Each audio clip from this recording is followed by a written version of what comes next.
is Legit Podcast Pro.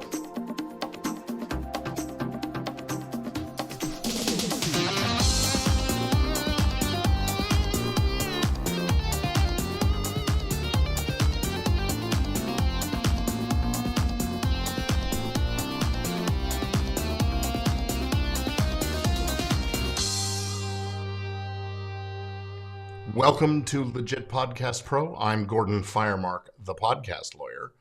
This podcast is for you if you're serious about podcasting, whether in your business or as a career or as a sideline.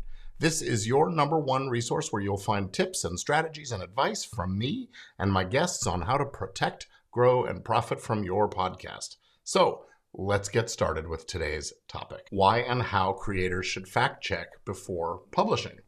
Okay, listen, you are making media. Media has some incredible power, and as the comic book hero says, with great power comes great responsibility.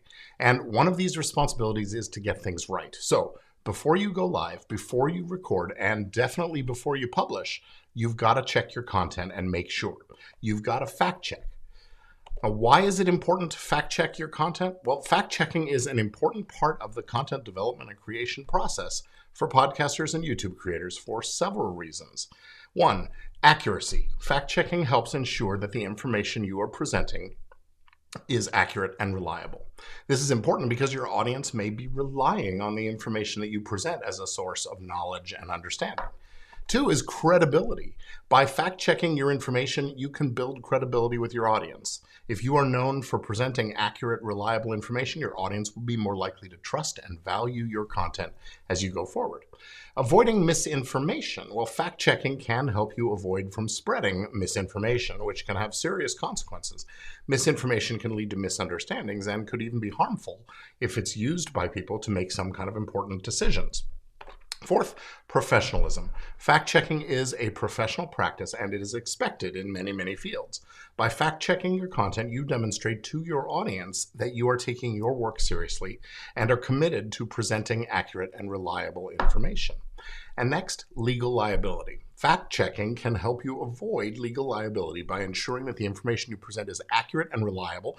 And if you present false or misleading information, you could be at risk of being sued for defamation or false light invasion of privacy or misleading or unfair business practices and much more. Fact-checking to ensure that the information you present is accurate and verifiable can help you avoid these risks. So how do you do the fact-checking? Well, it's not always super easy, but it's really not that complicated or hard to do either. Fact-checking, fundamentally, is just verifying the accuracy and reliability of information. So here are some strategies. First, check the source. Look for information from sources that are known for producing accurate, reliable content. This could include reputable news organizations, government websites, academic institutions. Now, I know that reputable is often something that exists in the eye of the beholder, but just because a source agrees with your own worldview, that does not make it truly reliable. Look for the sources that have the widest reach and are trusted by the broadest possible chunk of society. Look for multiple sources. Try to find information from multiple sources that will get you a more complete picture. This can help you determine whether a piece of information is widely accepted as true or if there's a dispute about it. If you find only one source that says a thing and can't back it up, chances are it's not a true factual statement, but an opinion or a wish wrapped up and presented like a fact. Be careful. And actually, nowadays, it's even possible to find multiple sources that say something that's not true. So more than just multiple, but also a variety of sources. So you're not just in an echo chamber that supports one point of view. Consider the context in which the information was presented. Is it being presented as a factual statement or is it a personal opinion or commentary? This is what I was just saying. It's easy to couch an opinion as fact, and sometimes just stating your opinion louder or more often can start to get people believing it. We've all heard the term fake it till you make it, right? So let's be sure that what you're saying isn't fake. Check for bias. Be aware of any potential biases in the source of the information. This will help you evaluate whether the information is being presented objectively or if it's being presented to support a particular perspective. Recognizing bias for what it is super important. It's okay to have a point of view, but make sure it's not just wishful thinking and be transparent about it. If what you're saying reflects your personal bias and isn't just flat out wrong, it makes sense to talk about the fact that you have an angle on things.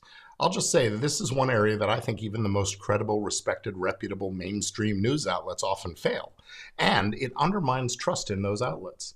And if you're bringing your own or your guest's bias, maybe consider presenting the other side of the issue sometimes too. Balance is integrity in this issue.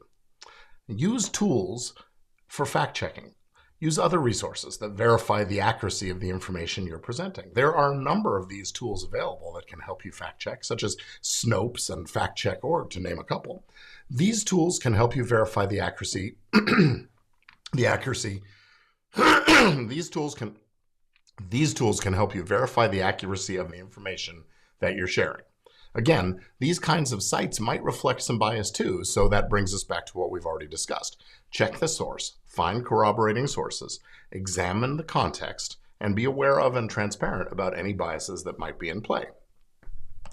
Disclose any conflicts of interest. If you or any of your guests have conflicts of interest that could affect the accuracy of your information, be sure to disclose them to your audience. Do you have a sponsor that has something to do with this issue? Or are you getting paid as your guest? Are you promoting a product because you like it or because you gain some kind of a benefit from promoting it? Disclose these conflicts. The FTC has a set of disclosure guidelines for influencers, endorsers, and affiliates. And guess what? Podcasters and YouTube creators, well, we have reach. So we are influencers. Congratulations. Use caution when presenting opinion or commentary. Be aware that presenting opinion or commentary as fact can expose you to legal liability, even if it's not your opinion, but maybe your guest's. So when presenting opinion or commentary, make it clear to your audience that it's your own or your guest's perspective and not a statement of fact. Overall, fact-checking is the right thing to do. It is important for podcasters and YouTube creators because it helps It helps to ensure that the information you present to your audience is accurate, credible, and free of misinformation. This can help build trust with your audience and establish you as a reliable source of information, and it'll keep you out of all kinds of legal hot water, too. And by the way, if you do get a fact wrong about a person or a business or a product, and you publish it, well, you might get a cease and desist letter or a demand for a retraction or correction. And if that happens, be ready, willing, and able to make the correction or the retraction.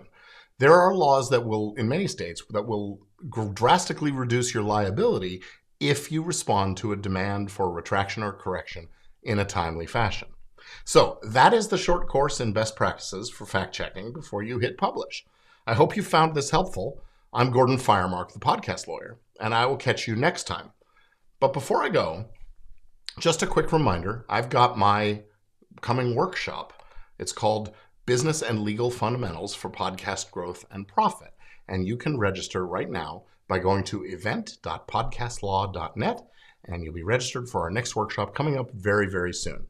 And that's it for today. Thanks for watching or listening, and I'll be back with you very, very soon. Thanks.